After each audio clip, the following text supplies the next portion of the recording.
오늘 마태복음 1장 하반절 말씀을 통해서 성령으로 된 것이라 라는 제목으로 마태복음 강의 두 번째 시간 갖도록 하겠습니다.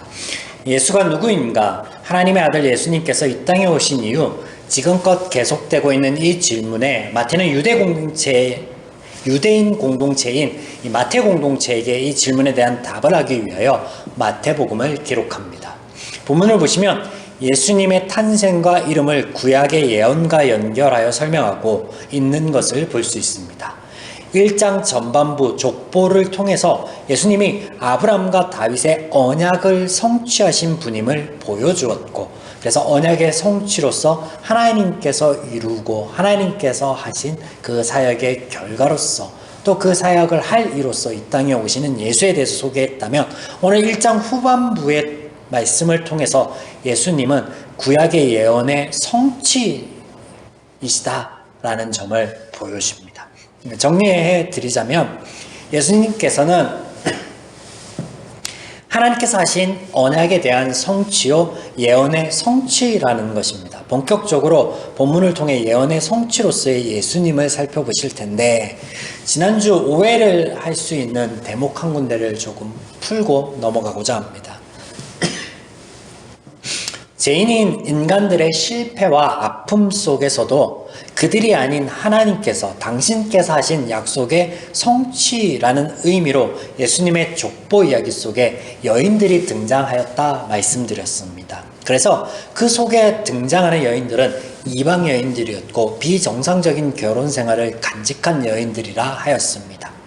하나님 안에서는 모두가 같습니다. 족보 이야기에 기술되고 있는 다른 모든 이들도 죄인이며 하나님의 은혜가 필요한, 또 하나님의 은혜를 받은 이들일 뿐입니다. 그래서 그 여인들이 특별히 잘못된 삶을 살았거나 악하거나 그런 의미가 아니라는 거죠. 그런데 마태복음의 1차 독자가 되는 마태 공동체는 당시 유대인들로서 이런 하나님적 안목이 없는 거예요. 모든 사람이 죄인이라서 여인들이나 다른 족보 이야기에 등장하는 사람들이 다르지 않다라는 안목이 없다라는 거예요. 그러면 그들 인식 안에서는 어때요? 1장에 등장하는 여인들은 다른 사람들과 비교해서 특별히 죄인이거나 악한 것이 아니지만, 하나님 편에서 아니지만, 그들의 유대인들의 인식 속에서는 그 여인들이 등장하는 것이 아픔이고 그리고 연약한 부분이었다라는 거예요. 그래서 그들의 인식에서는 이걸 의도한 것을 통해서 하나님께서 하셨구나, 우리가 한 게 아니구나 라고 깨닫는 거예요. 그래서 그 말씀을 드린 거지, 결코 비교해서 그 사람들이 더 그릇된 삶을 살았다, 그런 의미가 아니라는 거죠. 네, 그래서 여성을 폄하해서 얘기한 것 또한 아닙니다.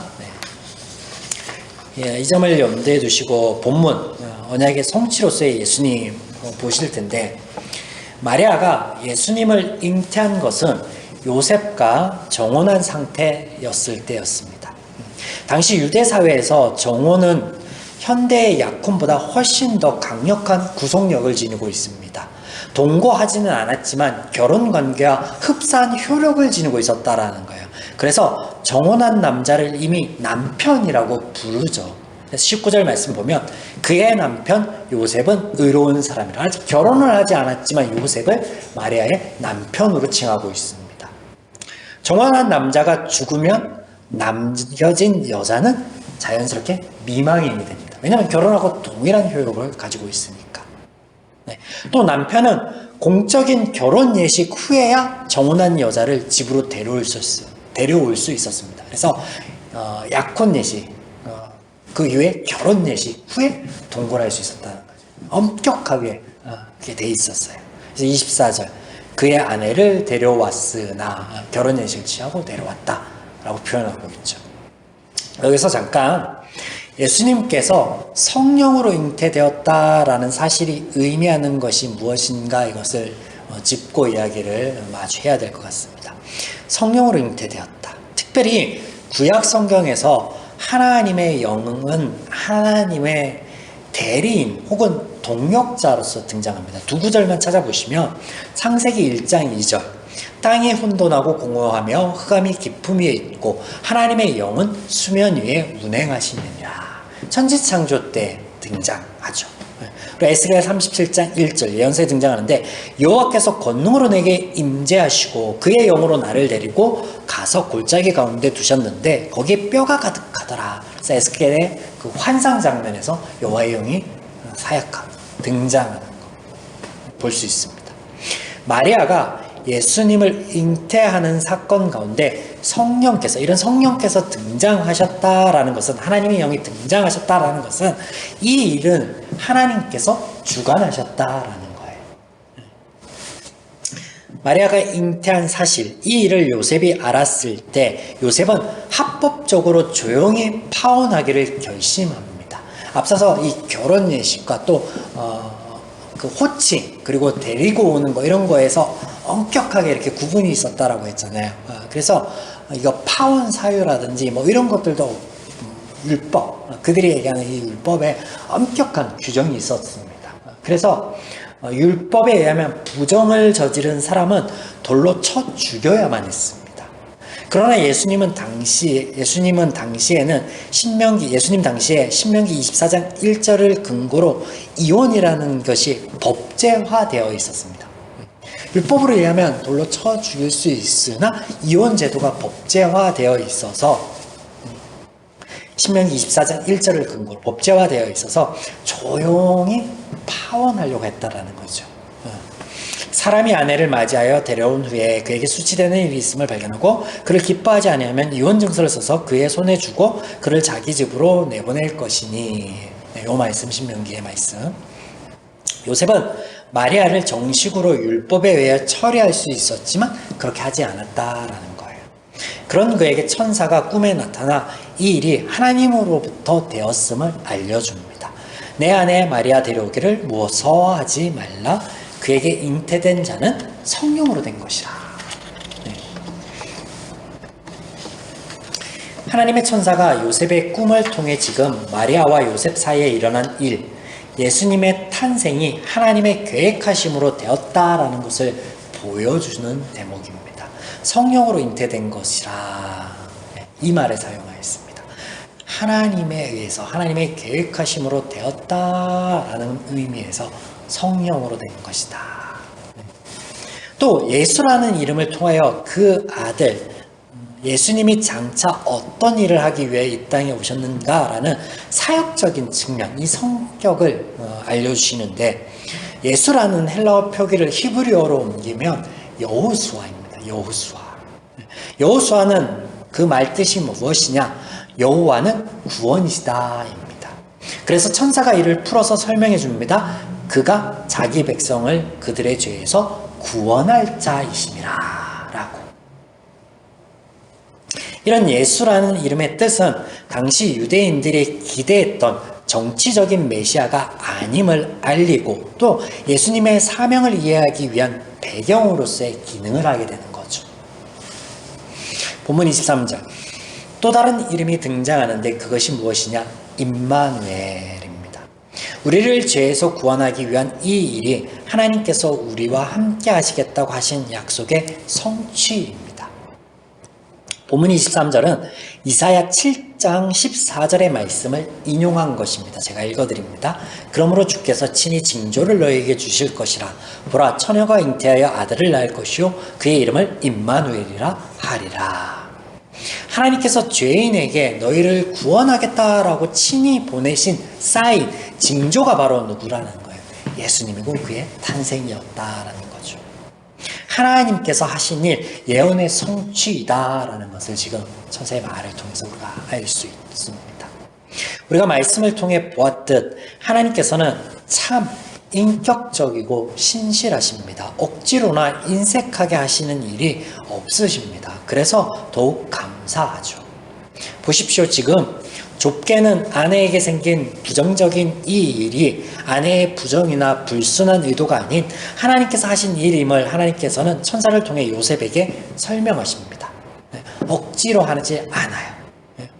넓게는 마태 공동체, 즉 유대교에서 그리스도교로 넘어온 그들에게 예수님께서 참 하나님의 아들이시며 언약과 말씀의 성취로서 이 땅에 오신 분이시다라는 것을 알려주십니다. 그런데 요셉의 편에서 자신의 약혼녀가 아이를 가졌는데 그것이 성령으로 된 것이다, 이 말을 이해하기가 쉬울까요? 전에도 후에도 이런 일은 없을 것입니다. 역사 일에 단 한 번 있었던 일이에요. 단 한 번. 그것은 바로 하나님의 창조의 섭리를 깨는 일이기 때문이죠. 단순히 꿈에 나타난 천사의 이 말이 요셉이 들었을 때 이해가 되는 말이 아니라는 거죠. 이해가 될 법한 말이 아니라는 거예요. 그래서 천사는 요셉의 이해를 돕기 위해서 이사야서의 예언을 언급하고 예수님의 이름을 언급합니다. 이 일을 돕기 위해서. 요셉의 이해를 돕기 위해서. 이는 유대인인 요셉의 편에서 이해할 수 있을 법한 최선의 선택이었다라는 거예요. 그래서 어색하거나 인색하거나 혹은 강제로 하지 않고 이해를 하기 위해서, 또 우리의 이해를 돕기 위해서 역사하고 계신 하나님의 모습을 우리가 볼 수 있다는 거죠. 사랑하는 여러분, 우리는 누구나 하나님 안에 그분의 부르심의 은혜를 입은 소명자입니다. 그런데 우리가 소명의 삶을 살아가기가 쉽지 않습니다. 소명의 삶을 다른 말로 표현하자면 영적 전쟁이다 라고 표현해 볼 수 있을 텐데, 성도가 이 영적 전쟁에서 승리를 늘 맛보면서 누리기가 결코 쉽지 않다라는 거예요. 하지만 이런 어려움이 우리의 현실의 전부가 아니라는 것입니다. 요셉에게 찾아와 그에게 하나님께서 하신 일, 앞으로 하실 일들을 보이심과 같이 이해시키고 선한 결단을 이끌어내심과 같이 오늘 우리에게 말씀을 통해서 소명자의 삶을 우리가 어떻게 볼 것인가, 또 어떻게 싸워나갈 것인가, 하나님께서는 신실하게 우리 편에서 이해시키고 각인시키십니다. 우리가 매주 맞이하는 하나님의 말씀이 그렇게 우리에게 등불이 되어주고요, 우리에게 길잡이가 되어주고, 또 우리가 개인의 묵상의 시간에 하나님과 더불어서 하나님의 말씀을 더불어 함께 할 때 하나님 그렇게 하신다라는 거죠. 여러분, 그런 하나님의 음성을 삶 가운데 늘 듣고 계시죠? 여기서 우리가 생각해 볼 문제는, 하나님께서 하시는 일은 우리에게 설명을 하고 이해시키는 것까지라는 거예요. 하나님의 천사가 요셉에게 찾아와 그의 약혼녀에게 된 일, 이 일이 요셉 편에서 이해할 수 있도록 설명을 하였지만, 그런데 선택은 천사가 아닌 누가 한다라는 거예요. 요셉이 한다라는 거죠. 천사의 말을 듣고 믿음으로 아내를 데려오든지 원래 마음먹은 것처럼 조용히 단절하든지 그것은 온전히 요셉의 선택이었다라는 거예요. 요셉의 선택. 우리는 이 대목에서 소명에는 늘 부담감이 따른다라는 사실을 발견하게 됩니다. 우리가 하나님의 약속의 은혜를 누리는 것은 철저히 개인의 선택에서입니다. 이것이 억지로 하지 않으시는, 우리를 인격적으로 대하시는 하나님의 방식입니다.